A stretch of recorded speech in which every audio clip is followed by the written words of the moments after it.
rear view. I brought, or no, what did I call it? Yeah, the rear view mask 2. And let me double click on it and let me see. I don't see anything. Do you guys see anything in there? I don't see anything in there, do I? Okay.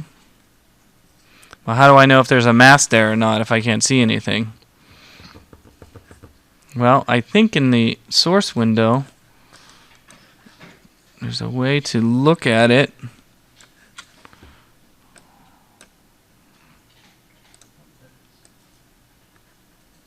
Alpha. Oh. Okay, so if you bring in the rear view mask and dancer into your thing, and if you look over here in the source window, if you double click on the rear view mask and you say, well, I don't see anything. I don't see anything in the rear view mask if I double click on it. But you'll notice there is a word that says alpha next to it over here in the effects window. Remember we talked about an alpha channel on the board? Okay, if I come over here to the in the lower right corner of the source window, you see there's a little green, red, and blue. If I click and hold the mouse down, you'll notice it'll give me an alpha option. In the alpha option, you'll see the hole that's actually there. Okay, that's showing me there is an alpha channel here with a hole in it. Okay. So we can turn that off. We don't need that right now. I was just showing you that. Next time, we're going to have a class where we talk about how to do color corrections. When we do the color correction class, we're going to be using some of these other ones that you haven't seen before. Some are called vector scopes and waveforms, okay? These are actually used to look at the actual color of the video footage and what makes up the color, and we'll learn how to adjust the colors of our video footage by using these other ways of looking at the video. Okay, so some of those other ones in there you might want to start looking at, because these things, you're not going to see anything here, but when we get to video, we'll be using some of these other options that are in here, okay? So you know where it's at now, right? Okay, good. Let's make a new sequence, because I want to put this rear view mirror thing in a new sequence by going under File, New. I'm going to say File, New Sequence. File, New Sequence. And we'll call this one Rear View. Rear view. I'm going to hit OK. To use this new sequence, I'm going to then double click on it to bring up the new sequence. And then, sorry, I have to move my windows around here a little bit. Here it is, rear view. Then what I'm going to do is I'm going to take the rear view footage, and I'm going to drag the dancer in first. I'm going to drag the dancer in first. You'll see the dancer in the preview window.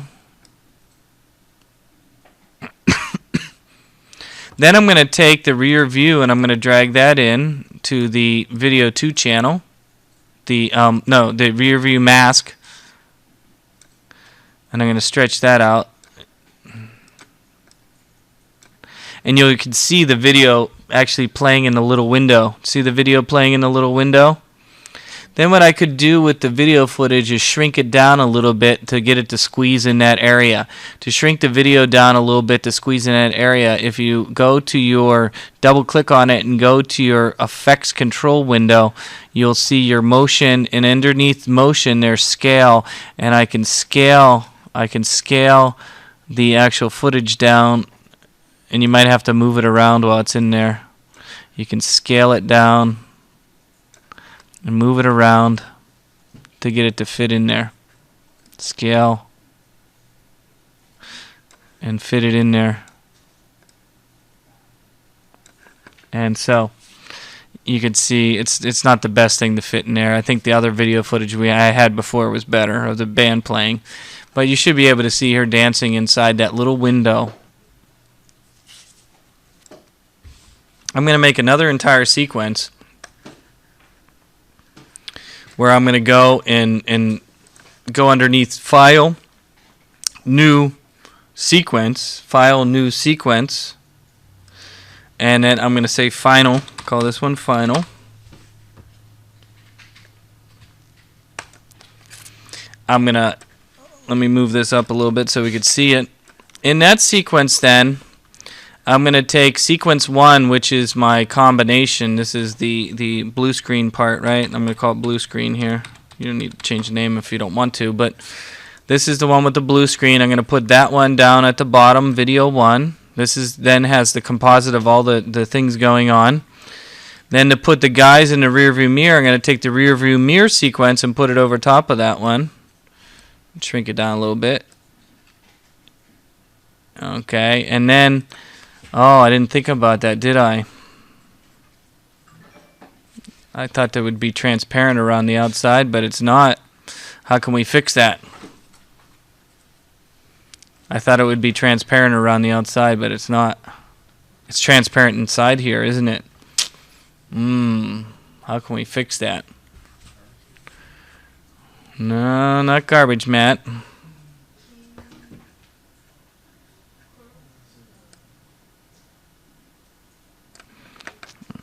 Well, maybe we'll try Lumina key. Let's try that one. Lumina key.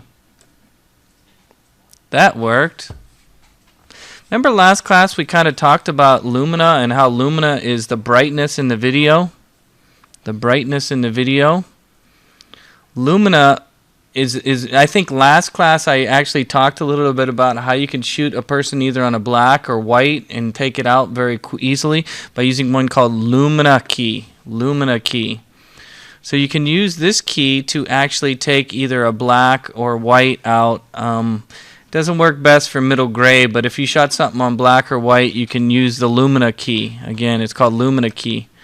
And if you look at it, there's a threshold and cutoff that you can use to help you adjust it. We don't need to because we have this on a pure black, and it should have worked. It should have worked just fine.